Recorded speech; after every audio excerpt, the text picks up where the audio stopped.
Nous sommes donc en compagnie de l'équipe qui a terminé deuxième de cette course Open avec Alain Vessière et donc Josh Burdon, le pilote australien. On va leur demander leurs impressions à l'issue de cette course. On commence par Alain. Honneur à toi, au boss. Donc Alain, quelles étaient les consignes pour Josh? Il partait quatrième, il termine 2. Tu es satisfait? Complètement satisfait. L'objectif c'était effectivement de maintenir l'avance qu'on avait au championnat. Donc là clairement Josh a respecté les consignes qui ont été données. On est allé un petit peu chatouiller Gandon. Mais ça a été fair play, un grand merci à lui, ça a été très propre. On est très content du résultat, c'est parfait pour nous. Alors Josh, comment était la course? Tu es parti quatrième, finalement tu termines deuxième après une grosse bagarre avec Gandon. Comment est-ce que tu l'as vu de ta voiture?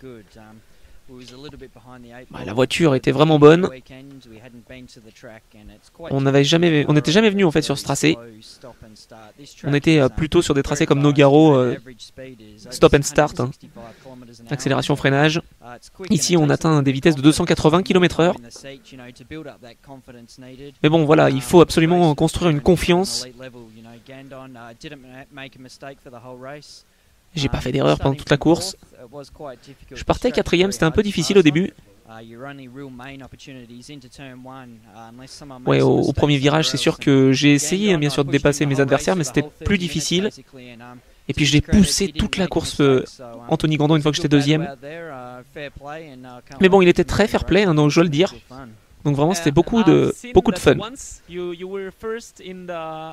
Ah, j'ai vu qu'une fois dans la ligne droite, tu as dépassé Anthony Gandon sur la ligne. Est-ce que tu pensais pouvoir le dépasser à la fin de la course? Est-ce que tu pensais que c'était possible que tu puisses le dépasser sur la ligne droite des stands dans le dernier tour? En fait, il n'a pas fait d'erreur durant toute la course. Et c'est ce qui a rendu les choses difficiles. En fait, au virage numéro 1, je pensais pouvoir essayer de le dépasser, mais le vrai souci, c'est que les voitures sont en rupteur pendant une grande partie de la ligne droite. Et finalement, ça rend les choses impossibles en fait. Même si on arrive à prendre l'aspiration, ben on est bloqué en fait au rupteur et donc on ne peut pas dépasser son adversaire, même quand j'étais à ses côtés en fait. Et comme il gardait bien sa trajectoire, la trajectoire intérieure. Mais bon, je regarde de façon plus globale et je vois qu'une deuxième place c'est vraiment exceptionnel. Moi je veux vraiment le gagner le championnat hein, cette année en Open. Ouais, c'est juste un point finalement entre la première et la deuxième position. Mais bon, demain on va partir de la deuxième position. On va voir ce que la météo nous réserve. Est-ce que tu apprécies quand il pleut sur un circuit? On a vu que tu as gagné à Nogaro de la meilleure façon. Est-ce que tu as envie de ça? En fait, moi je m'en fiche un petit peu hein, de la météo. Tous les pilotes concourent sur la même piste, au même moment. Et donc, quelles que soient les conditions, moi je suis là pour gagner en fait. Ouais, en fait, moi je suis là pour donner mon mieux. Alain, ce week-end, tu as 4 voitures. Décidément, il y a pas mal de boulot à la Scorpus Racing. Un peu mitigé avec une très belle position pour Josh. Ziara et Ravière ont connu des difficultés un petit peu. Parle-nous de leur week-end pour l'instant.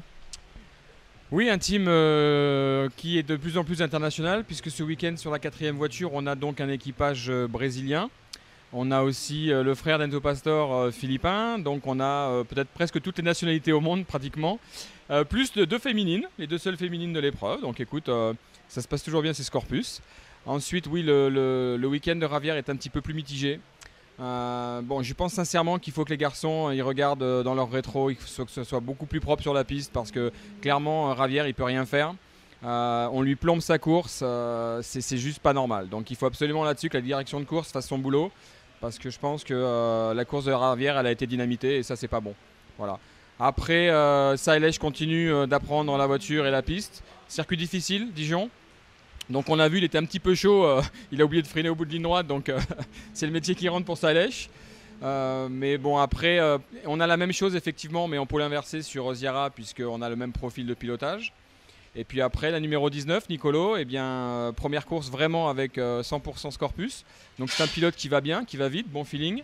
Je pense que Nicolo va nous surprendre de belle façon tout au long du championnat et on est impatient de voir ça. Bon, c'est tout le mal qu'on vous souhaite. Bonne chance, good luck for tomorrow. And voilà, je vous souhaite le meilleur.